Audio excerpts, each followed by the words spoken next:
guys. Hi guys, how you doing? My name is Crystal and welcome to my YouTube channel. Today is Saturday. No sun's out so far this morning, so it's just an ordinary Saturday today. It's I don't tend to go out on the weekend, so it'll be a nice relaxing time indoors, I hope. Alexa, good morning. Good morning, and happy birthday to actor Warwick Davis. He landed his first role as Wicket the Ewok in Return of the Jedi, aged just 12. The character's movements were inspired by Warwick's dog. Alexa, what's the time, please? It's 8:20 a.m. Alexa, what's the date today? Today is Saturday the 3rd of February. Alexa, what's the weather like? Right now in Rochester, it's 11 degrees Celsius with mostly sunny skies. Today's forecast has overcast weather, with a high of 13 degrees and a low of 10 degrees. Alexa, can you tell me a joke?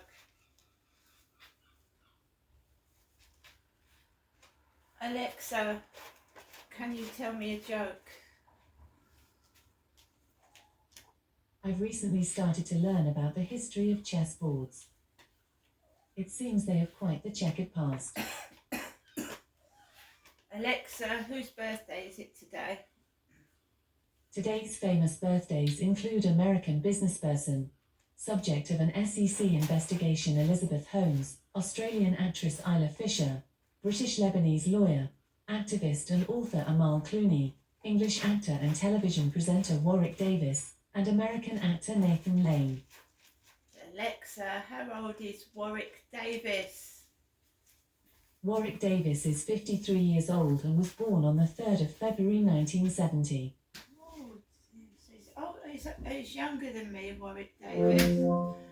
Alexa, let's sing Happy Birthday. Playing specific songs is only available Alexa, with Amazon Music Unlimited. Alexa, Here's a station based on Happy Birthday by Justin Fletcher.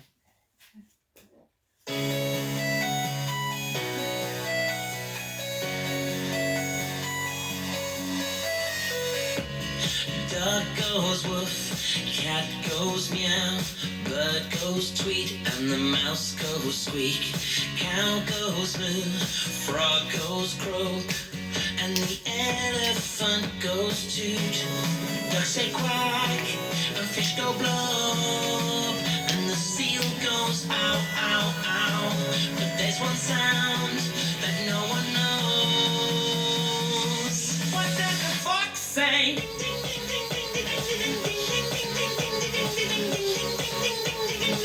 What does the fox say?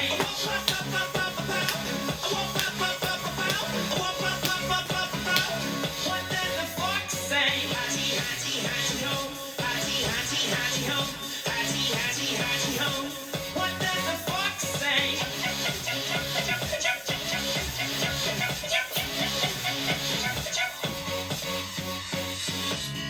Big blue eyes, pointy nose, chasing mice and digging holes. Tiny paws up the hill. Suddenly you're standing still. Your fur is red, so beautiful, like an angel in disguise. But if you meet a friendly horse, will you communicate by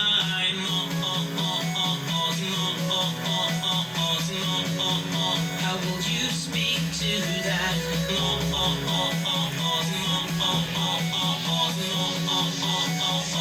What does the fox say?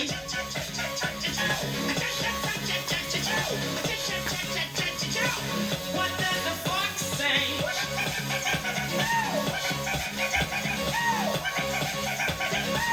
What does the fox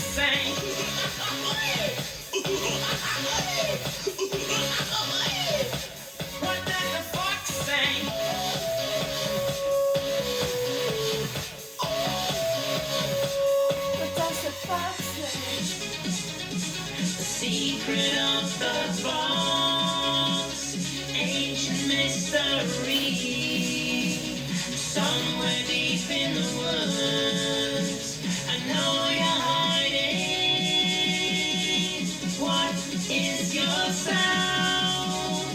Will we ever know? Will always be a mystery. What do you say?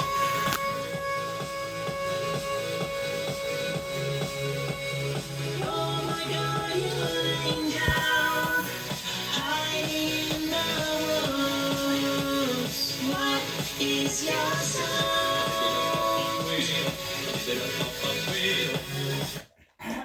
That brings back memories, that song, What Does the Fox Say? I didn't intend for that to happen. I wanted, it's Warwick Davis's birthday, and I wanted Alexa to sing Happy Birthday, but she brought up this song, What Does the Fox Say? Right, guys. Good morning. It's a lovely Saturday morning. That gives me some inspiration to keep fit first thing in the morning. Saturday. Well, as you know, guys, I went out yesterday. So I went out to the charity shop in Strood, the community charity shop in Strood, where they had bunny rabbits.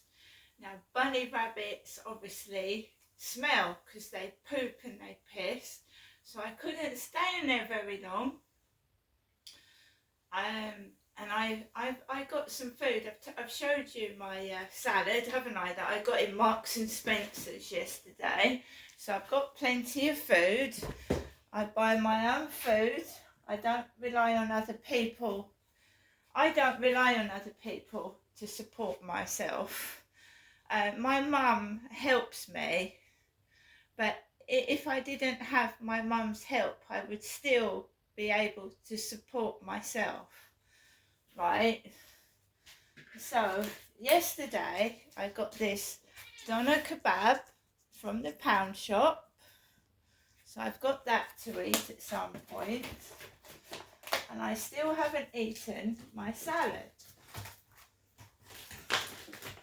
because I'm eating healthily, or trying to. So we've still got the king prawn, Marks and Spencer's tomato and basil pasta salad. Right, I've got a beef lasagna, I've got a spaghetti bolognese, I've got potato salad. There's poor people out there relying on the food bank. There's genuine people out there relying on food banks to feed their families and feed themselves, and I feel sorry for those people, right? I'm lucky, right? When I've been through all sorts of horrible things. I've been homeless for 2.5 years. During those 2.5 years, I was starving hungry most of the time. I had an ex-partner, but he had no responsibility over me.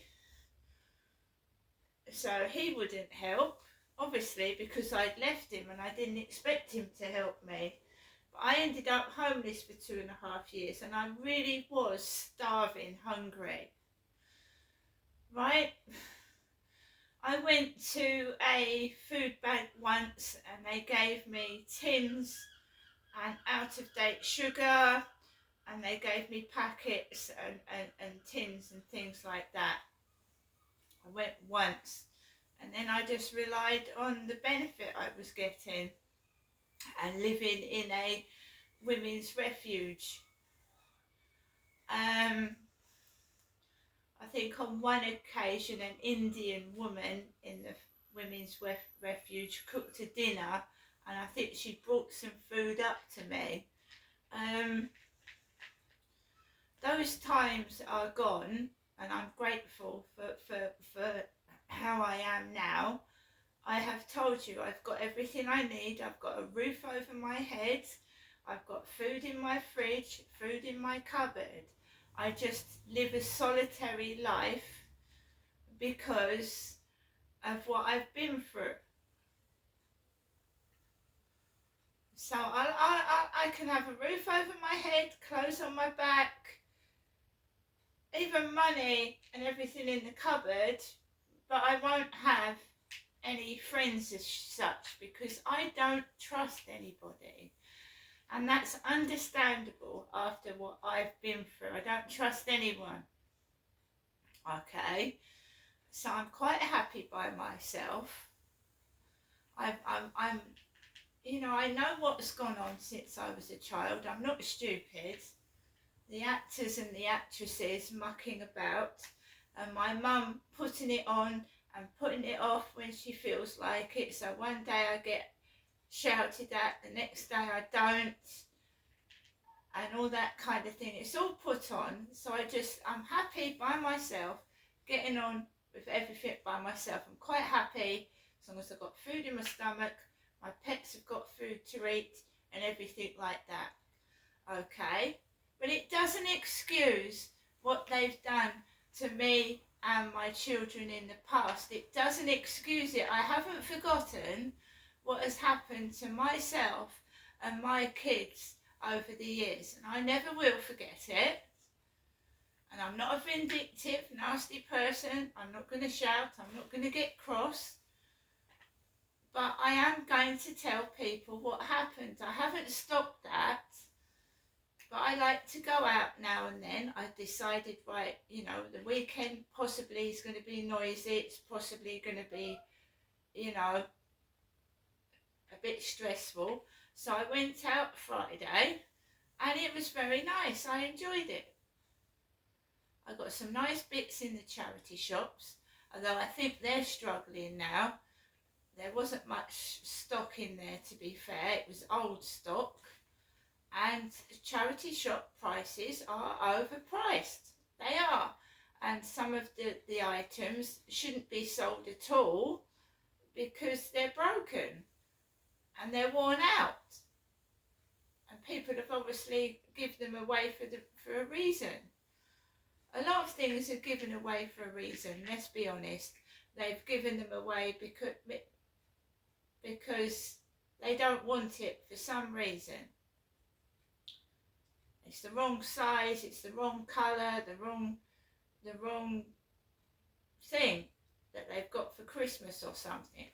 But on other occasions, it's things people just don't want. It's worn out, they're cleaning out their place, and they don't want it. And then we've got the unfortunate issue of people passing away. You know, people pass away and they give the clothes to charity shops. They give the things away, the furniture and the clothes of the person, to a charity shop. So that's another thing. Some people get all funny, or you go and shop in charity shops, people have died. Well, the clothes and that are washed, I know they are. When I was a little kid, I worked in a charity shop very briefly. I was about 13, 14 years old, and I worked in a charity shop very briefly. And workers sort through, back then, the workers sort through the best stuff. They take it for themselves, and then they put everything else out into the shop. I don't know if that still goes on, but when I was a kid, they used to take everything that they wanted for themselves and then put the rest out in the shop display, right? And I just put the things on the shelves, and I saw as a kid how things are, and that's the way things are. They were taking things for themselves and putting the rest on the shelves. And charity shops, yes, they get stuff for free, don't they? It's free, it's donated. That heater I bought for £15.99. You can get that heater online for about 10 or 12, or maybe even less. So they make their money. Even charity, the church makes its money. When I went to church, all they were interested in is donations, so that they can go over to other countries and help those people in other countries. But they need donations for it, don't they? So, you know, if people didn't have money, do you really think there would be a church? If they weren't donating money, do you think there would be a church that buys all the equipment and pays for the electric? They rely on donations.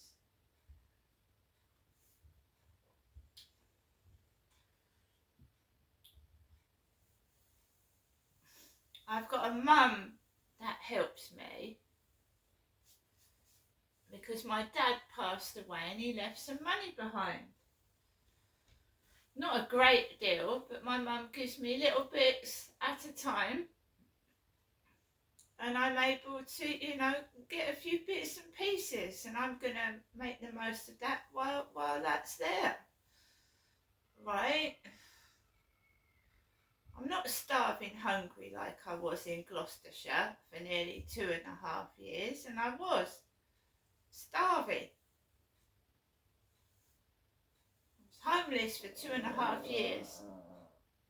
I left my ex-husband and I ended up almost on the streets. And I remember sat outside a church. I was pregnant. I was pregnant with my 4th child. I was in women's safe house accommodation and I'd had enough. No one was helping me. I was being bullied. I was crying. I was missing my other children. I was having to carry furniture home on the bus because no one would help me. The refuge staff were bullies. They had their own cars. And I'll never, ever, ever, ever forget the limousines. The limousines going past me and my children, and the kids doing that outside the limousines, while my daughter had a bad leg and while I was struggling with my shopping. Never forget it.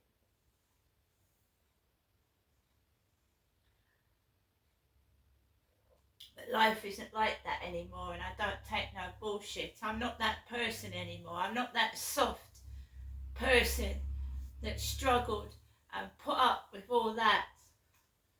There's nothing I could do about it anyway,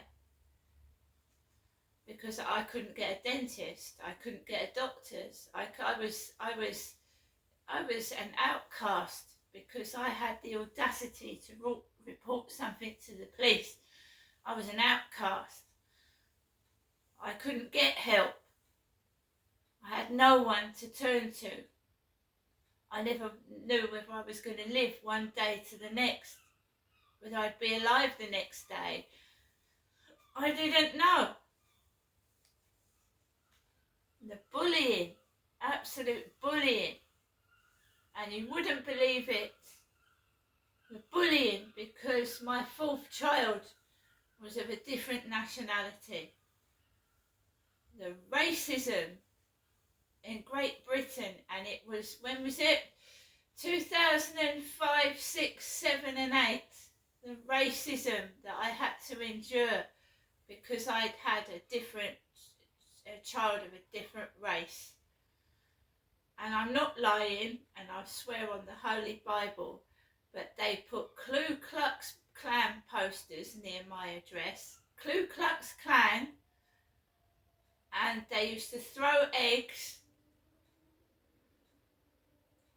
and they used to hit my youngest child with sticks when I took him to nursery. And then when I pulled him out of nursery, Susan Harvey, her name was. Susan Harvey was the name of the health visitor. One thinks she was bogus as well. She had this enormous watch, a great big pair of boobs sticking out. She comes out to my safe house and she says to me, "Your television's on loud." She went, "Your television's on too loud." I went, "Pardon?" She went, "Turn it off." The TV set was upstairs, look. I went, okay. I told her about all the light bulbs blowing, how the house wasn't safe. She said, I've come to tell you that you haven't been taking your son to the Live Wires class. The Live Wires nursery class. I said, no, I've pulled him out because other children are hitting him with sticks. The mums are getting their children to hit my little boy with sticks. She went, you've got to take him to nursery. She said, if you don't take him to nursery, we'll have to get social services involved. And I pulled him out because other children were calling him names and hitting him with, they were canes that people grow peas on and beans. They were hitting him with those.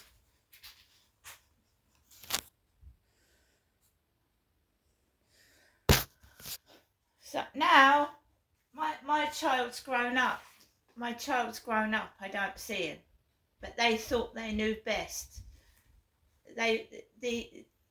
My child was being hit by outsiders. He was, in my opinion, being abused, but they thought it was best to take my child away from me.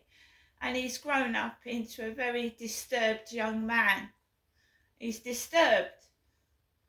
And he's upset, and I'm not surprised. But that is what they thought taking my child off his mother would do for him. They've done nothing but cause a mess. And they're great big cover-ups. But I'm not going to get cross. I'm not going to get angry because I told you that karma will come around. Karma comes around, right?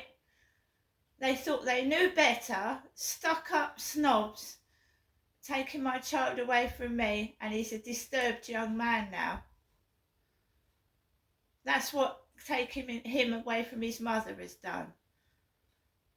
Now, you can all take the piss out of me, you can all have your fun, but at the end of the day, I know why I was split from my children. I know why, and it hasn't worked out, has it? No. And you can all keep your dirty hands off me as well. See you later.